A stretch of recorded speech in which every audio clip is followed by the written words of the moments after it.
Welcome back to Daily Visa News. Today, we bring you a special report on immigrant communities across the United Kingdom. For thousands of foreign nationals, the dream of building a life in Britain, of achieving indefinite leave to remain, is turning into a sudden and brutal nightmare. The UK government has initiated a sweeping crackdown, leading to the cancellation of thousands of visas and the rejection of countless more applications. Let me ask this question. If the government is cancelling and rejecting visas on such a massive scale, why do reports persist of a large undocumented population living and working in the UK? The UK government, under new leadership at the Home Office, has made it unequivocally clear that it is determined to regain control of the nation's borders and reduce net migration.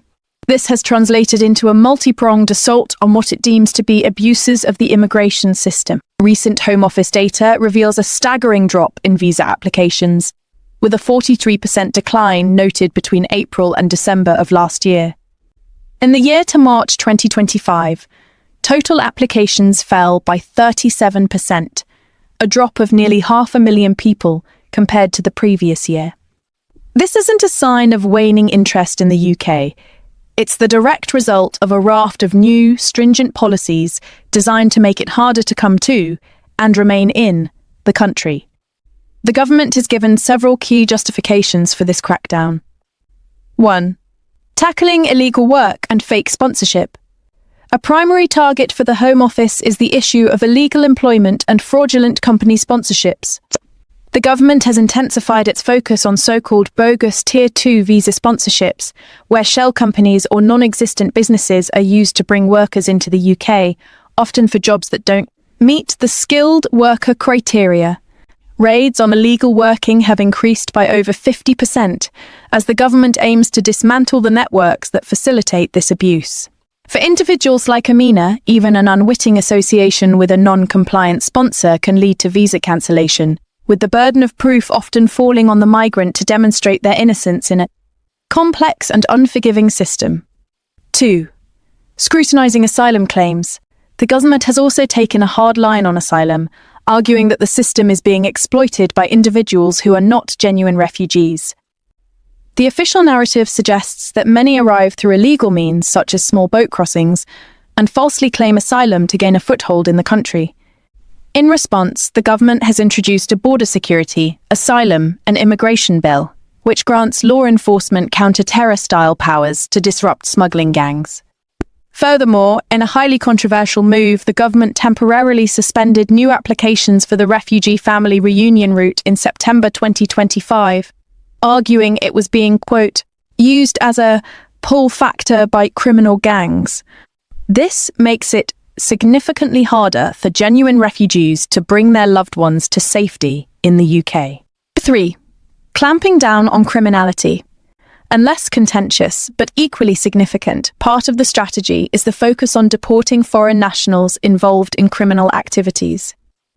The Home Office has stated that a criminal record is a clear ground for visa refusal or cancellation, and that failure to disclose past convictions will almost certainly lead to accusations of deception and a potential 10-year ban from the UK.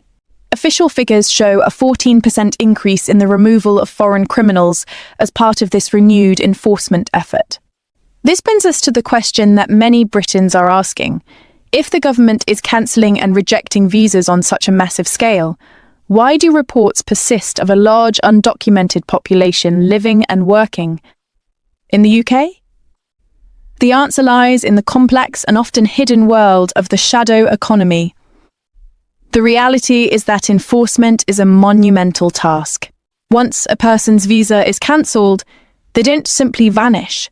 Many, fearing the situation in their home countries or having already severed all ties, are driven further underground. They become vulnerable to exploitation by unscrupulous employers who are willing to pay cash in hand, well below the minimum wage, creating a cycle of illegality that is difficult to break. Critics argue that the government strategy, while politically popular with some, is more symbolic than substantive. It creates headlines and demonstrates a tough stance, but it fails to address the root causes. These include the desperate economic and political situations that compel people to migrate, and the labyrinthine, often prohibitively expensive nature of the UK's own legal immigration system. Many genuine applicants are refused simply because of innocent mistakes, missing documents, or a failure to meet increasingly complex financial requirements.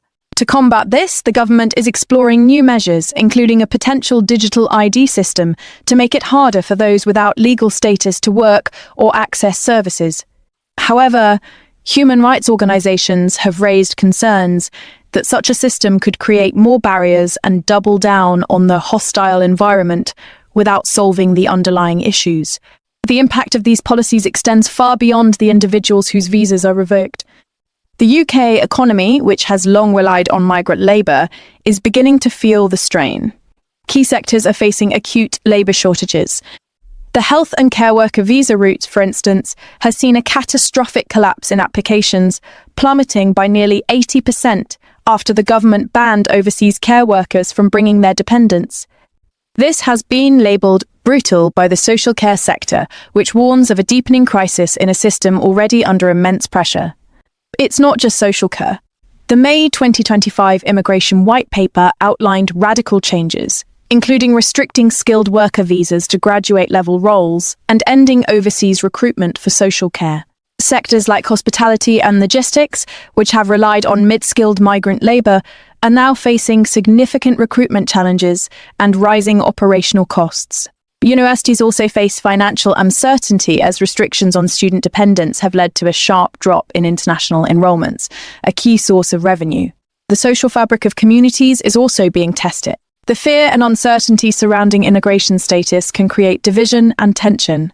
Families are being split apart, with the new minimum income requirement for family visas now at £29,000, creating a significant financial barrier for many British citizens wishing to live with their foreign partners. In light of this turmoil, experts, advocates, and even some business leaders are calling for a comprehensive reform of the UK's immigration system. They argue that the current punitive approach is not a sustainable long-term solution. A more humane and effective system, they suggest, would involve several key elements, creating clear and accessible legal pathways. Instead of a complex web of expensive and restrictive visas, a reformed system could offer clearer routes for individuals with skills the UK needs. Addressing the asylum backlog fairly. Rather than focusing on deterrence, the government could invest in efficiently and fairly processing asylum claims, allowing genuine refugees to integrate and contribute, and swiftly returning those whose claims are unfounded. Tackling exploitation at the source, shifting the focus from punishing vulnerable workers to cracking down on employers who illegally exploit them, could help dismantle the shadow economy. Recognizing the economic contribution of migrants, acknowledging the vital role that migrants play in key sectors, and developing policies that support, rather than hinder, this contribution. The new Home Secretary, Shabana Mahmood, has signalled a hardline approach, vowing to do whatever it takes to stop small boat crossings and even threatening to suspend visas for countries that refuse to take back their own nationals. While also planning to move asylum seekers out of costly hotels and into military barracks, the overarching strategy appears to be one of continued toughness. As the UK continues to grapple with one of the most contentious issues of our time, the path forward remains deeply uncertain. The government's current strategy of mass rejections and revocations may be fulfilling a political promise to restore control, but it comes at an immense human and economic cost. Finding a balance that upholds the rule of law while honouring the UK's commitment to human rights and economic prosperity is the defining challenge of our era. The lives and dreams of thousands hang in the balance. Thank you for watching Daily Visa News. Stay informed, and don't forget to subscribe for the latest updates.